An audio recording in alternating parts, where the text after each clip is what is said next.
23 gündür xəstəxanadadır, lakin kimliyi barədə heç bir məlumat yoxdur.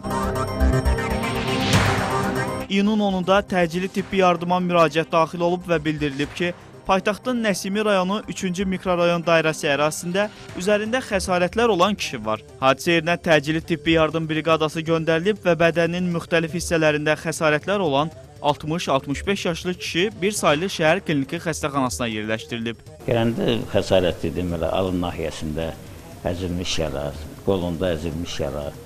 Özü də ki, sual verirdin, suallara qeyri-adekvat cavab verildi. Yəni, aid olmayan bir şeylərdən danışırdı, bilmirdi. Nə olduğunu dərk eləmirdi, deyə də bilmirdi bizə. Yaralıya lazımi tibbi yardım göstərilib və reanimasiya şöbəsinə yerləşdirilib. Yaraları tikdik, xəstəni qoyduq reanimasiyaya. Hal-hazırda vəziyyəti hələ ki ağır olaraq qalır. Əvvəlkə nisbətən bir balaca vəziyyətində yaxşılaşma var. Bugün isə xəstə reanimasiyadan palataya köçürülüb. Bir saylı şəhər kliniki xəstəxanasının neyrotravmatoloqu Nicat Məmmədov deyir ki, aldığı travmanın və beynindən yığılan qanın təsirindən xəstə danışa bilmir. Bu səbəbdən də özü və yaxınları haqda heç bir məlumat almaq mümkün deyil. Kəllə beyin travmasıdır, beyin deməli qansızması var beyin toxmasına.